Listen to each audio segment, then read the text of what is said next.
for yourself. So as I get up here and talk about what is spirituality, I'm going to be talking about some things that are not intimately personal with you because you already know your own spirituality. And like most of us, I suspect, you have a goal of becoming even more realized in your spirituality. Spirit, noun, relating to the immaterial or the divine. Spirituality, adjective, pertaining to, coming from, in reference for, that which is not material, that which is considered divine, that which is beyond physical knowing. Spiritus, the Latin, breath of God. Breath of God, breath of life are two concepts that have been intertwined for ages and ages. As a matter of fact, you probably aren't cognizant of, even though you may have heard it, of the fact that spirituality as a concept is very ancient. It dates back to the dawn of man.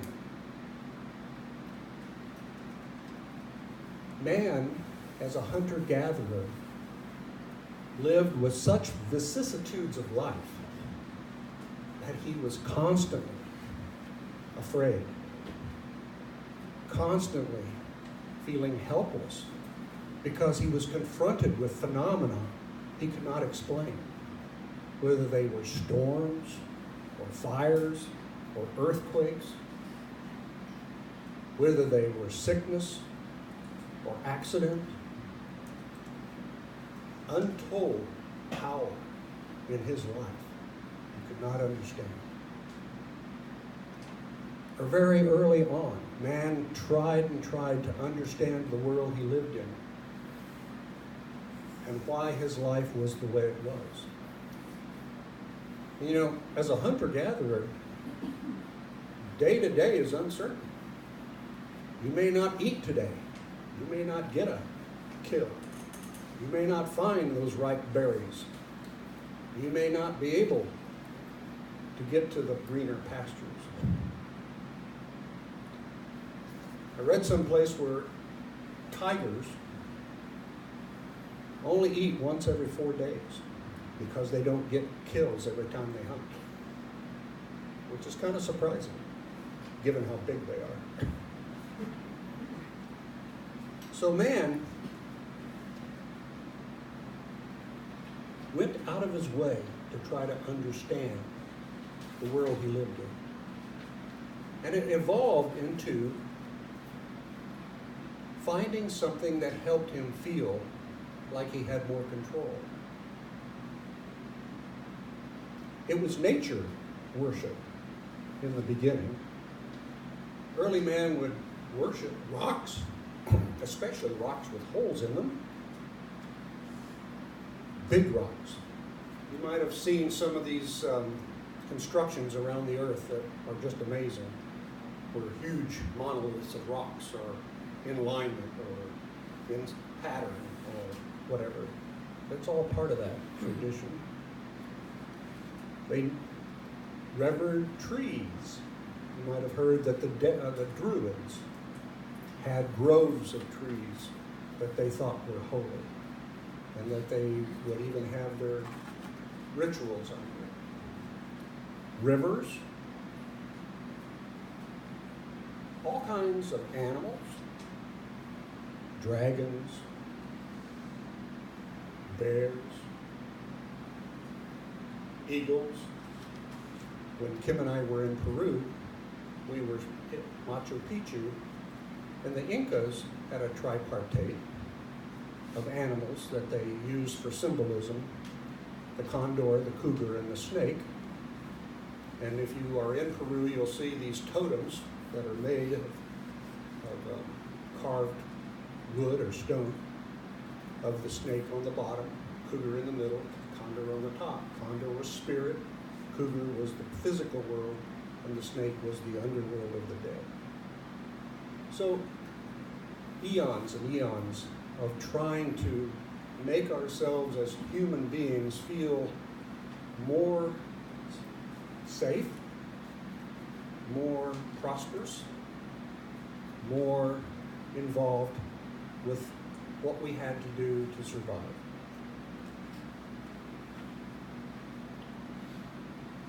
As that happened, and as hunter-gatherers became more clan joined, they became farmers and husbanders, herders. And this helped alleviate some of the fears and uncertainties of life. But there were still those pesky gods who were tormenting them. There were still those creatures that they didn't understand, or those events that got in their way. So they had to come up with what was called religion. And religion was actually just an organizational development of the beliefs and the superstitions that they were living by. And in this religion, there was always a shaman, or a priest, or a medicine man, or a identified person of the tribe or of the clan who knew what the divine was about, or what the other world was about. And he had special powers. And that position usually went from father to son. And those special powers were all designed to invoke the gods for our well-being and to placate the gods that may be tormenting us or causing that drought or causing that flood, so we didn't have to deal with that. All kinds of things were used to create a sense of spirituality.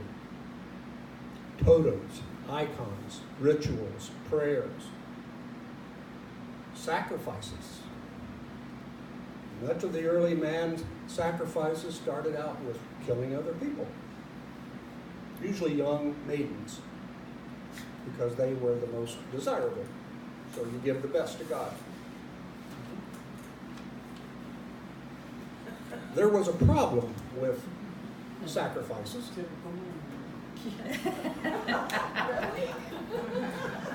Started early. Yeah.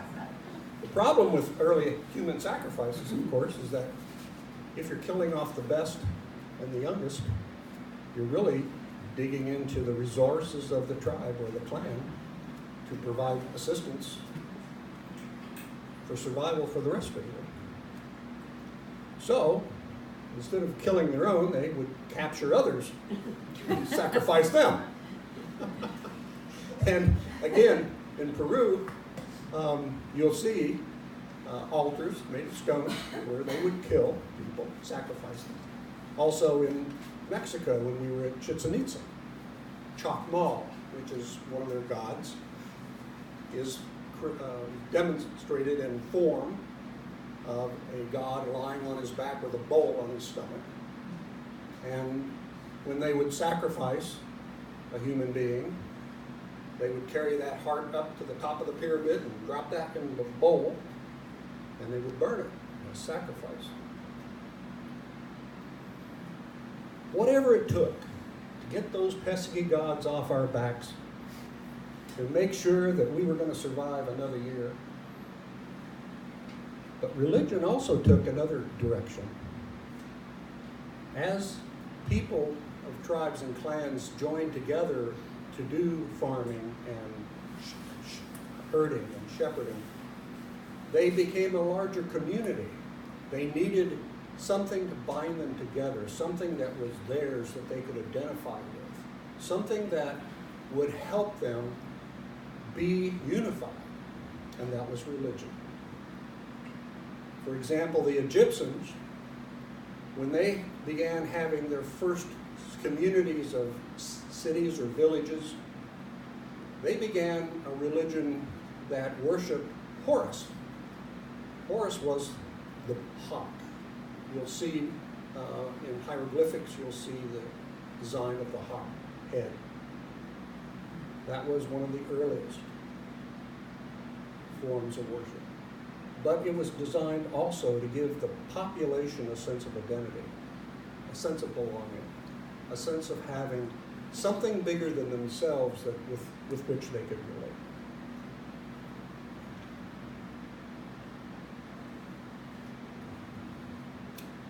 Moving away from history for a moment, I want to talk about belief.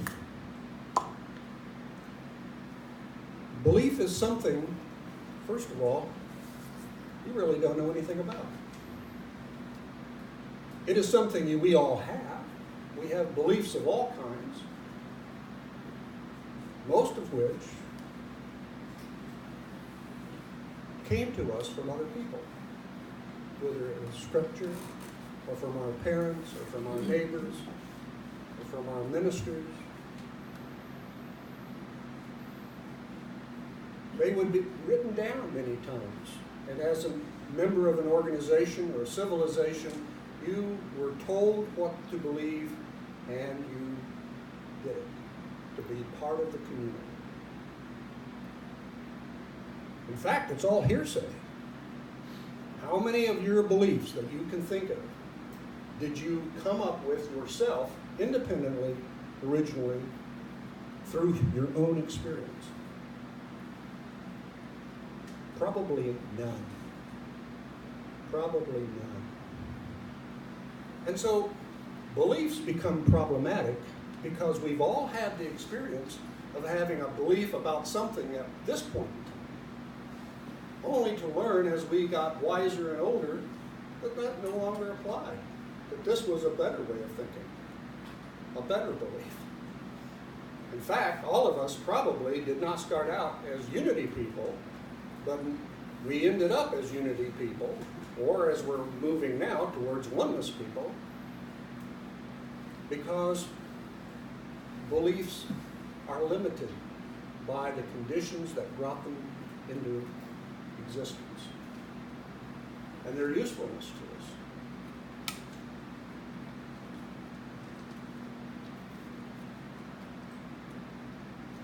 Your own personal history is replete with beliefs that help you understand how to live, that helps you understand what you know to be real. And it's your faith and trust that makes it real for you.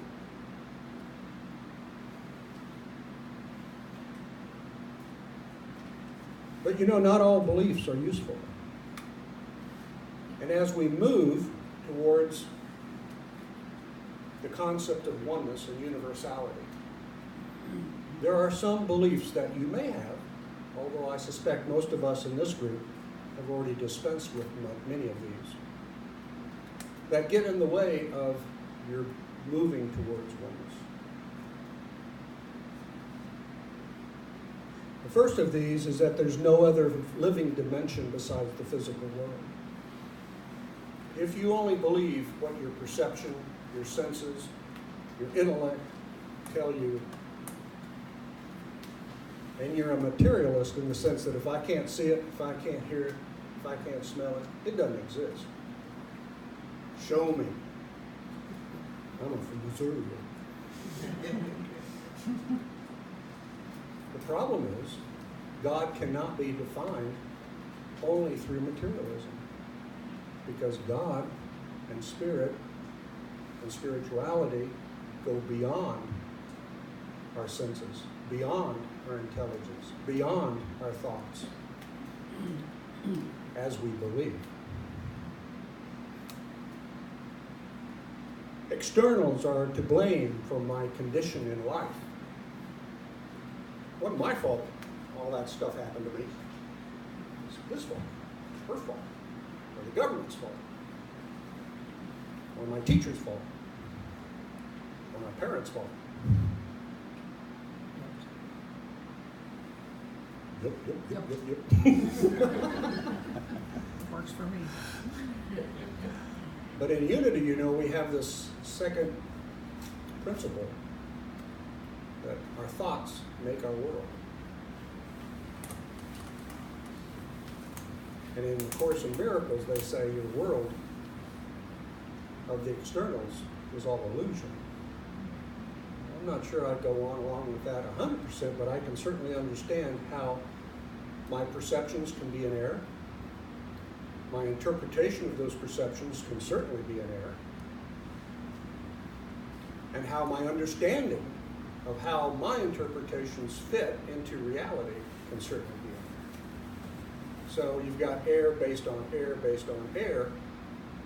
How do you know what's real? How do you know what's true?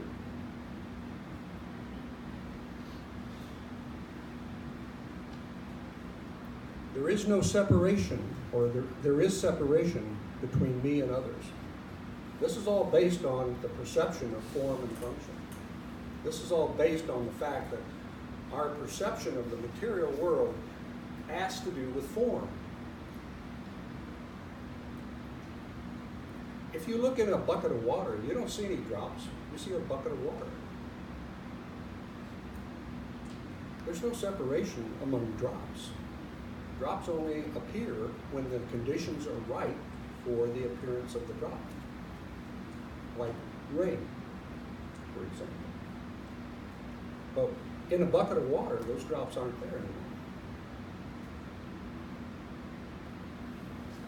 If you think in terms of only the physical world, then you're thinking in terms of only your perception and your mind interpretation. And that's going to separate you in the physical world. And let's face it, we live in a physical world every day. So we have to function in that world successfully. Otherwise, we're back to worshiping rocks and trees and things like that. So we've got to figure that out somehow.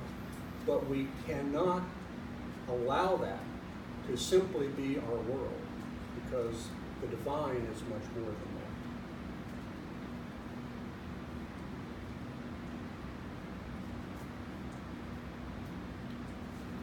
You've all heard of the ego. Many of you get tired of hearing about the ego. The ego doesn't like hearing about spirit, so it's turn around. But the ego wants to be fed. How is the ego fed? The ego is fed by getting what it wants. And it's almost always based on the pleasure-pain principle. Except the ego has learned how to get juice from both pleasure and pain. So you can get pleasure by having things go your own way. And you can have some pain by things not going your own way. But when you have that kind of pain, you get pleasure out of being the martyr. Or you get pleasure out of being able to figure it out in solution. The ego wants to have more, wants to do more, wants to compete, wants to be dominant, wants to be in charge, wants to call the shots, wants to criticize, wants to stand out. It's all about me, the ego. And the rest of you, you're just deluded. So these kinds of ideas, these kinds of beliefs, keep you from being able to understand the one. Oneness and universality is such a huge concept. It's virtually impossible to know what that is. And Sir John Templeton, who you may have known as a billionaire stockbroker, created the Templeton Funds. When he got done making his billions, he got into spirituality, and his focus has been, up to the time of his death, has been on trying to integrate the knowledge of science, the knowledge of consciousness, and the concepts of spirituality. And he came up with this principle that there is, within us all, a divine intelligence that is bringing the light for our minds to perceive. Now in unity, we call that the Christ consciousness, having the light of God within. And it's important that we have time in that light, that we pay attention to it to develop our spirituality. If you look on the back of your bulletin, you'll see that there is a quote from the Urantia book. It says, spiritual development depends on having the intention of a living connection to spiritual power, a wholehearted devotion of knowing God and being like Him, and a determined purpose to do the will of God through consistent, loving fellowship and unselfish service to others. It's a dynamic process becoming spiritual. It's a dynamic process moving towards perfection of God. We all have what it takes to get to that goal. It's within us now. It only requires us to know it and to serve it. So that leaving beliefs aside, and we pick and choose our beliefs so that we can find the best alignment for ourselves with the divine. That's why we start out as one thing and we end up as another, because we're looking for a better alignment with what we know now about our connection with the divine. But beliefs take you only so far.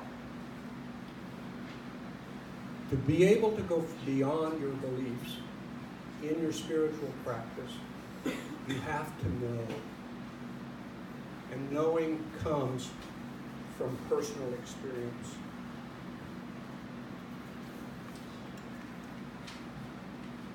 Knowing is realizing the proof of our conviction through personal experience. There are many ways to do that. One of them I call the aha moments. When you're in the midst of doing something and all of a sudden you have the realization of a connection where two discoveries or two understandings happen to come together in a new way for you that enlarges your perspective of understanding. That's one way of knowing. In the Bible, we hear all about visions and visitations. You know, Joseph, in the early years of Jesus' life, had several visions. He had the visions from the angels to go ahead and marry Mary, even though she was pregnant. He had the vision to leave Bethlehem and go to Nazareth because Herod was going to kill off the 2-year-olds. When I was a kid, I used to wonder, how come we don't have visions anymore? How come all these people in the Bible have visions and I never had one? Visitations, think about how many of the avatars that we get our beliefs from, whether it's Jesus or Buddha or Tao or Loux, Krishna. Think of how many of the avatars that came up with systems of belief. Think about how many of them had visions or had revelations, had experiences that was transformative for them and made their understanding of the divine very different. We've had near-death experiences or life-after-death experiences that get reported, where people have ceased biological functioning and yet have mental experiences that stay with them after they're resuscitated. There's lots of evidence that that happens more frequently than you may believe. David Hawkins, who is the sage of Sedona that I like to read, he talked about the experience he had. I'm going to read this brief paragraph. In 1939, as a paperboy with a 17-mile bicycle route in rural Wisconsin, I was caught on a dark winter's night miles from home in a 20 below zero blizzard. The bicycle fell over the ice and the fierce wind ripped the newspapers out of the handlebar basket, blowing them across the snow-covered, snowy field. There were tears of frustration and exhaustion, and my clothes were frozen stiff. To get out of the wind, I broke the ice crust of a high snowbank, dug out a space, and crawled into it. Soon the shivering stopped, and there was a delicious warmth, and then a state of peace beyond all description. This was accompanied by a suffusion of light and a presence of infinite love that had no beginning and no end, and was undifferentiated from my own essence. The physical body and the surroundings faded from my awareness as it was fused with this all-present illuminated state. The infinite presence was all there was, all there could be, and it was enough.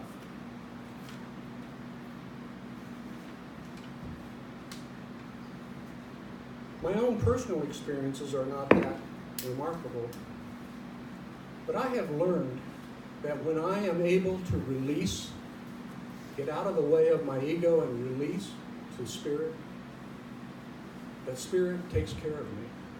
I may have a situation I can't deal with well. I might have conditions that I need to do something about and I have no idea how to go about it. But if I turn to Spirit, and turn it over to Spirit and let it be, it resolves in a way usually better than anything I could have come up with myself. I've asked my buddy Tim to speak for a few moments on his experiences of knowing the Spirit. Tim?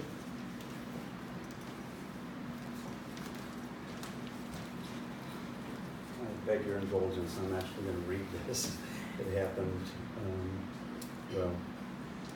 over 40 years ago. And it was probably 10 or 15 years ago that I could foresee a day when I might not be able to remember the details accurately, so I wrote it down. So that's what I'm going to share. I was 18 when an extraordinary experience brought a quantum shift to my spiritual world. I lay alone in bed late one night, awash in awe-swept reverie and contemplation at the sheer masterpiece, beauty, and infinite love for humankind underlying God's immortal design. A profound sense of gratitude began to rise and expand within until it seemed nearly too overwhelming to contain. And soon I felt as though I myself were actually expanding along with the growing vastness within me. All awareness of a physical boundary now disappeared as I lay lost in the most joyous, complete, and pure humility. No depth of thanksgiving, no highest praise, no possible human terms could approach the seemingly infinite sense of utter grace that overcame me. Suddenly, I was no longer in my room, but instead found myself overlooking a panoramic expanse of outer space with the earth in the near distance. Its marble blue, white, and brown hues beautiful and serene against the magnificent jet black cosmos glittering with stars. In the stillness, I could hear the faintest hollow tinny sound somehow suggestive of the relative emptiness of the immense universe. I felt no dismay, no alarm, no pressing curiosity, only a natural acceptance, comfort, and deep, deep peace. Most wondrous of all, I wasn't floating, but rather was held aloft, half reclined, half upright, cradled in a pair of great and gently cupped hands. Apart from a slight milkiness to the edges of their form, they appeared otherwise transparent, and the stars readily shone through. Though I was not directly given to know the nature of the beautiful hands that so lovingly supported me, I easily took them to be the hands of my Maker. As my attention returned again to the earth, there came an inner knowledge, simple and absolute, imparting this single understanding. It's all perfect. all of it, everything that lay before me, perfect. Throughout the whole of humankind and without exception, complete and purposeful divine perfection. With not the slightest hint of how or why this could be so, the message's truth penetrated me as utter and irreducible. Somehow, I didn't, indeed couldn't, need to know more. The wordless knowledge once realized seemed to have always and forever been known to some truer part of me, like a beautiful, pure, and eternal given, now simply unveiled and remembered. I was personally and deeply comforted by this new understanding, one I'd long hungered for in spirit, but alone could not begin to fathom. As though its source knew my greatest need, the message was itself a perfect gift that I had never dreamt could exist. Well before this night, during the budding idealism of my mid-teens, I'd grown increasingly troubled that the vision of peace on earth, goodwill toward men that had once heartened me with a sense of hope, comfort, and mission appeared but a futile dream. To me, the answer remained both simple and urgent. Love one another. Treat others as you wish to be treated. All life is inseparably connected. But instead, humankind stumbled on amid horrific evils, senseless suffering, and ignored injustice. Despite love being the cornerstone and compass of spiritual traditions the world round, a larger, almost universal resignation and even apathy seemed to dismiss the cause as ultimately impossible. I sorrowed deeply at what appeared our untapped collective potential and grew to doubt that humanity even held the will to create a better world. Countless were the times I felt I'd mistakenly been delivered to the wrong planet. We'd had since the dawn of man to get it right, yet still we shrugged and waited. Now, in a moment of near ecstatic gratitude and inexplicably transporting consciousness, it was shown and known to me that a presumably higher dimension of absolute perfection, whether seen or unseen, somehow fully permeates every aspect of our human condition. I could at long last relax, accept, and allow whether I mortally understood or not. Even through what may appear our darkest human trials, we are never forsaken, but are perfectly and inconceivably loved. Still gazing upon the earth, I basked in the serenity and encompassing power of this knowledge for a moment, then gently became aware of myself lying in bed again. I cannot claim to know beyond the surety of what I experienced, but I've often wondered since at a possible direct connection between the profound gratitude that so completely baptized and surrendered me and the sense of spiritual communion I experienced. Many people maintain gratitude journals as a genuinely experience-shifting discipline. So I wonder, this I do know, that somehow all is well. Somehow all is perfect. Yes, all. Somehow beyond our ability to ever completely know here, God's loving hands cradle every last one of us. If I ever doubt, and many, many times the temptation wins, I can always revisit the freeing trust of the gift that became mine that night. Those hands lifted me to see but the tiniest glimpse of a more perfect view. And I remember. I do have one more this time. This was more recently, maybe 5-6 years ago at Community North. Hearing the song in church for the first time a few years ago, I was smitten by its extraordinary simplicity, beauty, and power, despite certain portions recalling fear-laden, conflicting religious overtones of my youth. As its repetition gathered immersive presence, an irresistibly sweeping sense of enormity began to well, flood, and overcome within. As if reality switched channels, I next found myself amid what seemed a vast, infinite, and charged spaciousness, tiny pulses of soft light occasionally firing like energy synapses. In my lower left periphery, I dimly noticed my early, ordinary self-awareness fallen away, palpably small and limited, fully unaware of my view.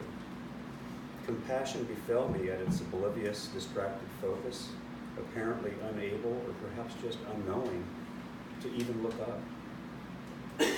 I sensed myself expanding and merging, much like vapor into atmosphere, but accelerating exponentially as boundless outrush. I was readily aware of both a pure belonging to and union with the spaciousness, it all simply perfecting surrender. The more I expanded, the more I recognized the essence with which I was merging to be also that of myself as well, a limitless self expressing no end. My next awareness found me bodily shaking and sobbing softly where I sat, struggling to fathom in mortal terms even the sheer power of my departure. Barely self-conscious of my spectacle, I was far more consumed with the mystery, message, or meaning of whatever it was that just occurred. It's not the experience's utter expansiveness or inseparable oneness that I've wondered most at since. Truly, within the grace of its shared awareness, those gifts seem the most beautifully and perfectly natural imaginable. Instead, I see again and again that brief glimpse of my infinitesimally smaller self, its perceived limits of reality necessarily shed and dwarfed to permit such spontaneously freed expansion in the union. Most of all, I wonder by what ignorance that small, obscured material self that I witnessed remains still so faithfully, indeed forgetfully, identified with duality's vested givens, separation, polarity, opposites. Even as our world of form and fear veritably begs conscious reply, might not our highest shared essence of timeless, singular, unutterable love first inform our hearts, so yearning to inform our service? Grace pours remembrance. Dare to look up.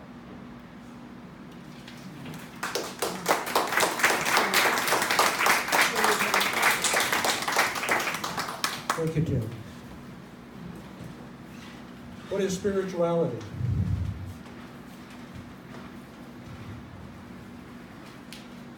It is loving communion with the divine.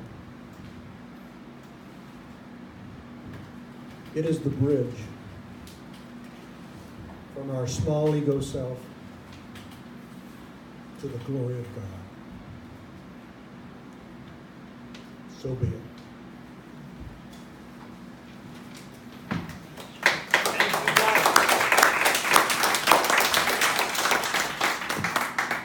I had a few visions back in the late 60s.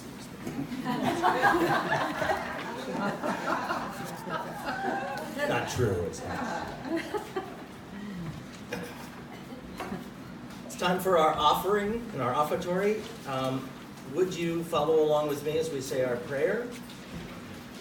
Divine love, through me, blesses and multiplies all that I have, all that I give, and all that I receive, and I am joy-filled and grateful.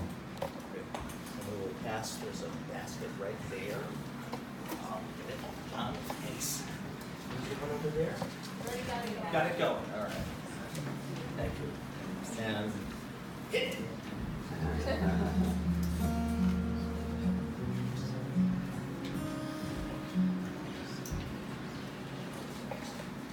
I am word to my being.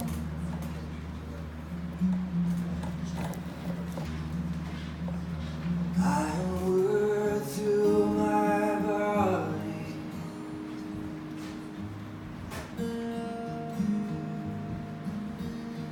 I am word to my vibration.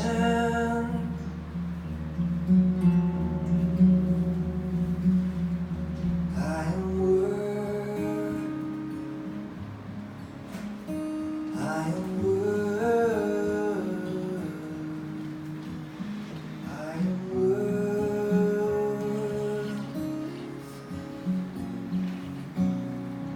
There is only God.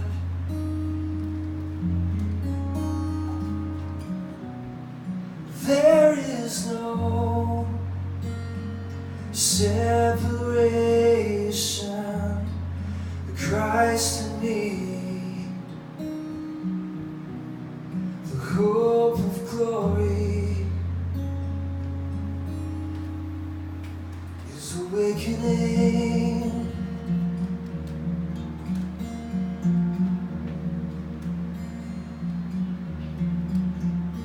I am word through my body. I am word through my mind. I am word through my vibration.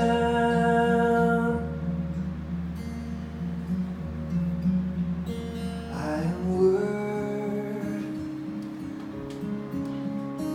I am word. I am word.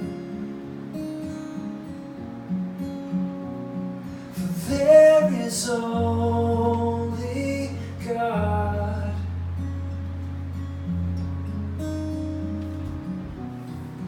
There is no separation. Christ in me, the hope of glory, is awakening, is awakening, is awakening, is awakening. Awaken, awaken, awaken my soul. Awaken, awaken, awaken my soul. For there is only God.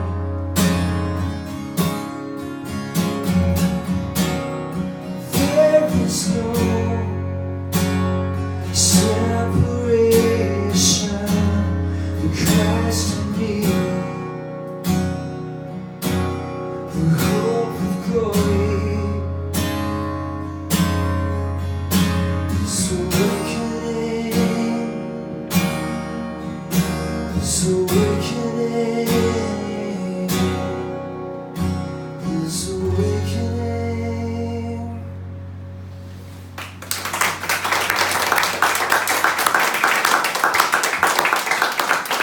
Thank you, John. Thank you. I'd like to address some community concerns, see if anyone has something like, yes? Well, sometimes you run into somebody and you know them for a long time and you can't remember their name, but you don't even know where you knew them from, but it was that old church you used to go to, or maybe in your neighborhood. And you're like, somebody has been in your life for years. And then he said, as he came through my aircraft door, he saw me with my confusion and he said, Al Gore. And then Senator McCain went and took his seat in coach. You actually met the man. That's awesome. Yeah. He's gonna lie in state, right? Everybody know that? In the Capitol and also in Arizona. Awesome. Thank you for that. Anybody else? Just a report on Ida and Bill. Bill got out of the hospital yesterday. His arm is looking much better. He's on antibiotics. He did have to have some surgery to drain the abscess that was creating the infection in his arm. He has to go back to see the surgeon in 3 days just to make sure that the healing process is going forward as they had hoped. I talked to Ida, saw her yesterday, and she still has some pain when she breathes, but she's improving. Bill turns 90 today. They have a house full of family and friends celebrating the 90th birthday, which is why they're not here today. But I told Ida my talk in part was because she had asked the question at a meeting, what is spirituality? So I thought, well, that would be something to follow up on. So I told her, since she was missing the talk today, that she had to watch it on the video. And she said she would. So, good news there. Yes, I'm also extremely proud of my neighborhood, my Lake Wacomas group of people who have been feeding them for a number of weeks now. So lots of food has gone over there from many different people in our Lake Wacomas. So just to add on to that. And thank you. Yes, Heather. Just real quick, because a few people have asked. Mom and Dad are doing great. They're still in Montana. The fires they're not in any danger at all, but the fires are close enough that the smoke is really bad. So pray for some rain and some wind to help the firefighters. But they're doing great. Great. Anybody else? Yes. I'd like to ask for prayers for my Canadian friend Scarlett, who's in a meeting today that may well determine whether she retains her home or is homeless. Ooh. Scarlett. And my wife asked me to pass this along to you. Your prayers have helped her mother almost to a complete recovery. She was in some real pain, and this morning reported 0 on a scale of 1 to 10. So, way to go. Way to go. Her name is Dolly. Here's our prayer for our concerns. It starts centering our minds and hearts in prayer. We let go of any thoughts of worry or challenge and simply rest in the stillness. We know that our source of strength and peace comes from God alone. We give thanks for divine order and trust that we are all held in the power of grace. Next Sunday, Ron McCorkle, you may remember, plays flute. And he's coming with Kelly Hunt yet again. So don't miss next week. Wow. And Ron's speaking. Yes, Ron is speaking and playing and tapping his toes. And he's from the Plaza, Unity on the Plaza. Yes. John, you got one more for us? All right.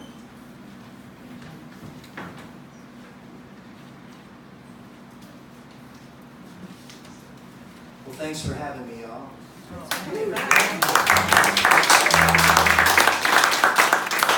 I brought my wife, Tracy, here. They're coming back. Yeah, coming back next, I think October, right? Is it October what? 20, is it the 26th? No. I never think of these things until like the week of. You're gonna speak?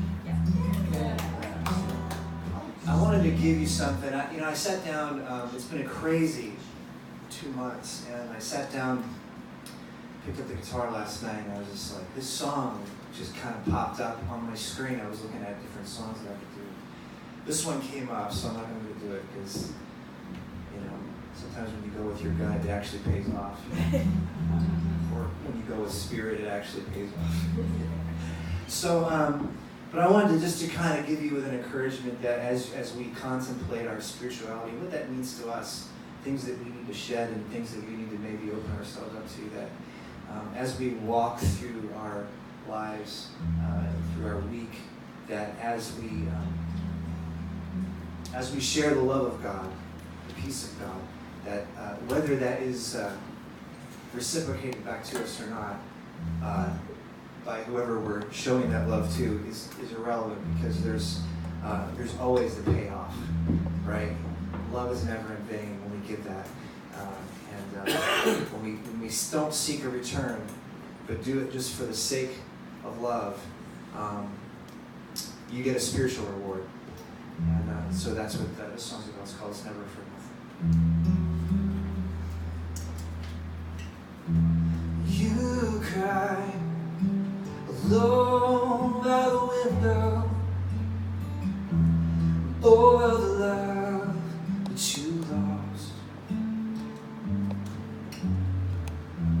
You gave it all, never counting the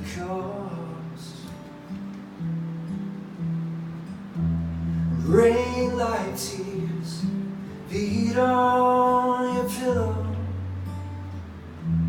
melting your heart to the floor. No love returned, now you have less than before.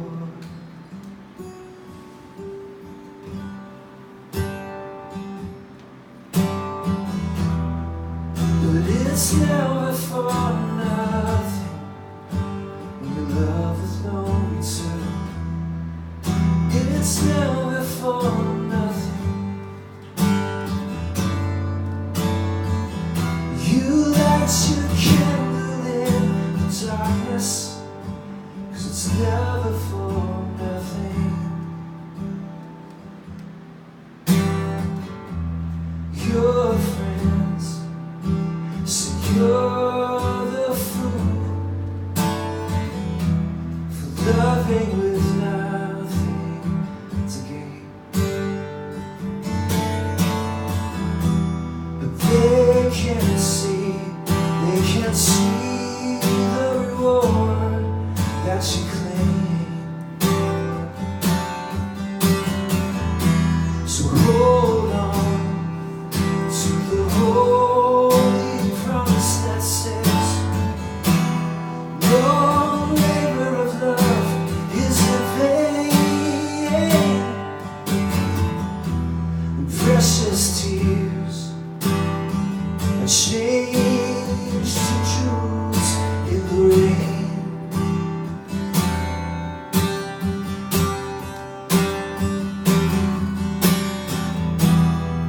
'Cause it's never for nothing when you love with no return. It's never for nothing. You light your candle in the darkness, 'cause it's never for nothing.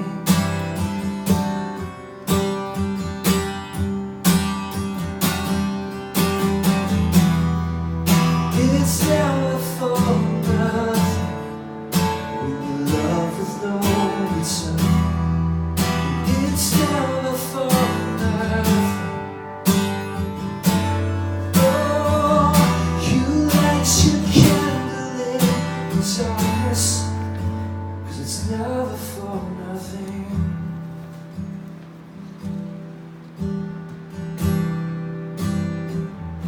You light your candle in the darkness, 'cause it's never for nothing.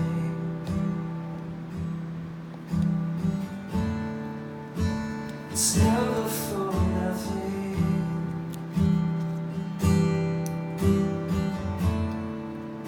It's never for nothing. Thanks, y'all.